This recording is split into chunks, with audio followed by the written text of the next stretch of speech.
Hi, this is Mark at Dingdong's Garden. This is Kokuso. It's one of the last to ripen, and it's a very pretty mulberry, very large, goes from purple to kind of a black. And if we were to taste it, it's got a pretty mild flavor, but it's not bad. And there's a whole group of mulberries that are going to have kind of a white interior there, in addition to the berry.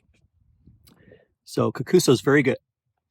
The main thing I like about it, it's very big and pretty mulberry.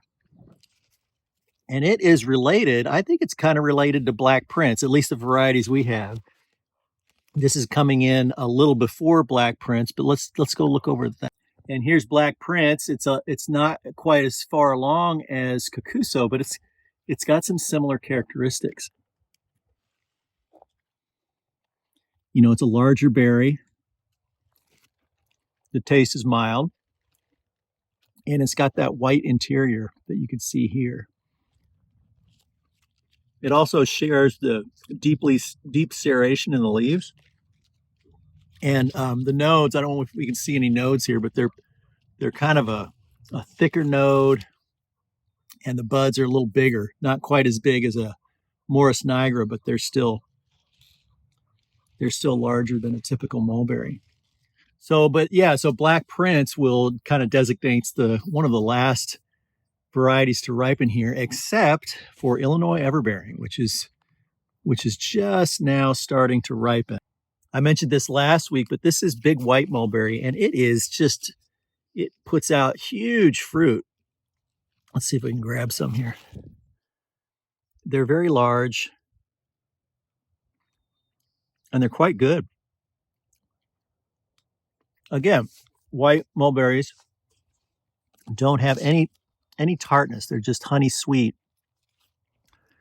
But this one is pretty good. I like it. So we call this Sophie's Fave. Almost identical to Big White, and I'm a little hesitant to call this Big White, but it ripens around the same time. It's got this huge fruit on it.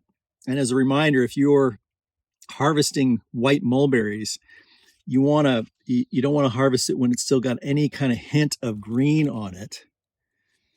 In fact, you want it to push through to an off-white color. So that's still just not quite there. This one is almost on the cusp, and it's kind of squishy. So if we bite into it, it's still a little green. Well, let's look down here. Here's one. Just fell off. This is totally ripe, and you can kind of see that it's a little bit off-white compared to its neighbors here. And that's fully ripe. We are back at Galicia. Galicia was the first mulberry to really set a lot of fruit 3 weeks ago, and it's still setting fruit. And that kind of shows the next topic here is that I'm not sure if it's just because we wait a longer time and the fruit becomes bigger, or whether because we are harvesting it as we go along, the fruit becomes, we're thinning it. Basically, like we go out there, over the last few weeks, I've been thinning our apples and pears. Basically, when you harvest your mulberries as you go along, it may actually be thinning the fruit so that the remaining fruit is larger.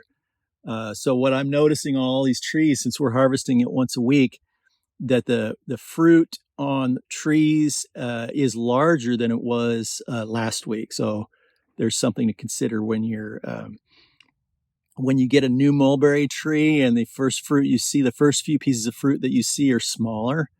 Either just give it some time or wait for it to grow up.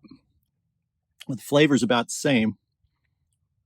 It's very good. It's mild. Galicia's mild. It's got a mulberry taste, but not a lot of sweetness in it.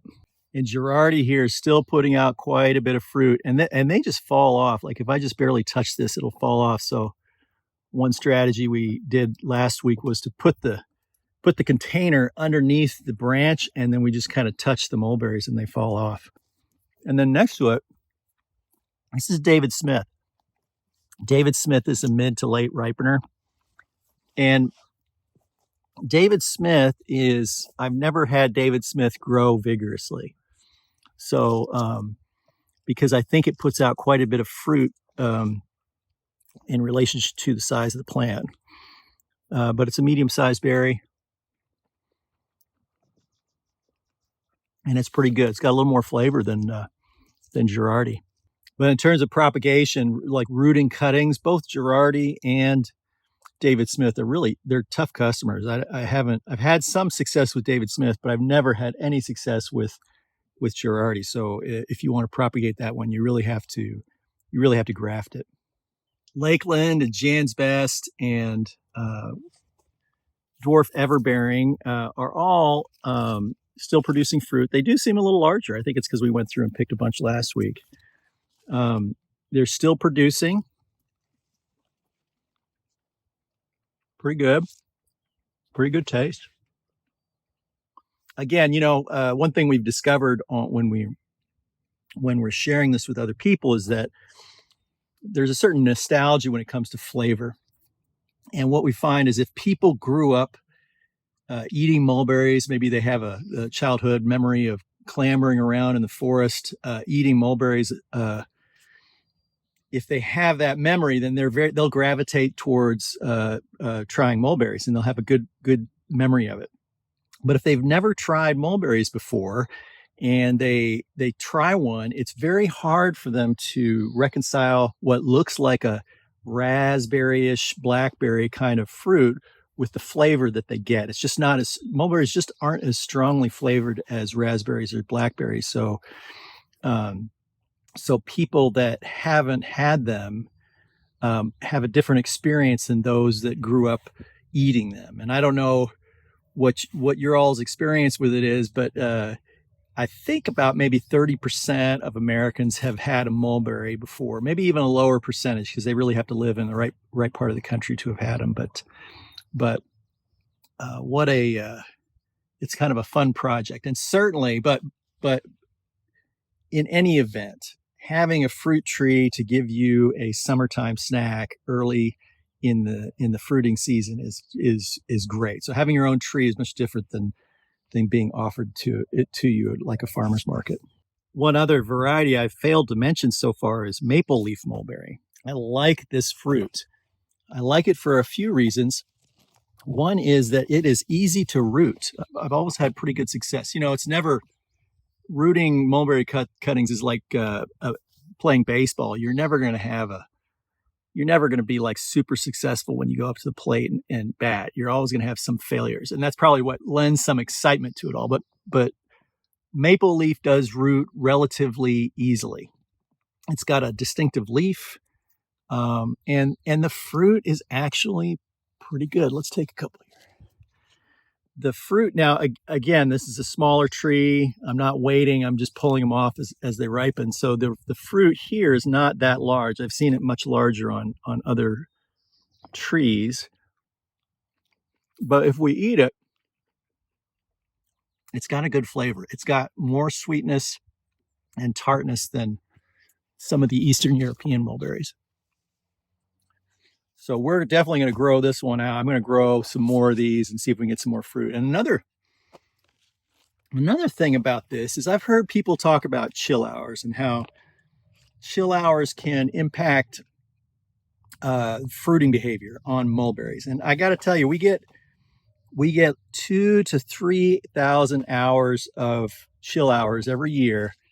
And I have the same problems with fruiting. A fruit set like here, not every node's got a mulberry.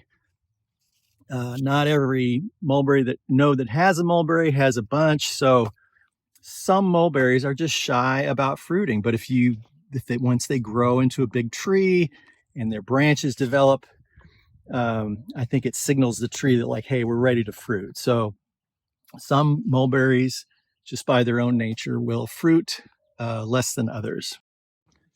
All right. Well, we didn't get to propagating cuttings this week. It might be another week or two before we do that. But next week I'll be back. We'll take a look at Illinois everbearing.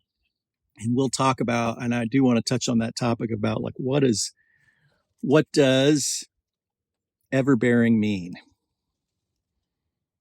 And so I'm going to have this last berry and go wash my hands, and we'll see you next week. Everybody have a good week.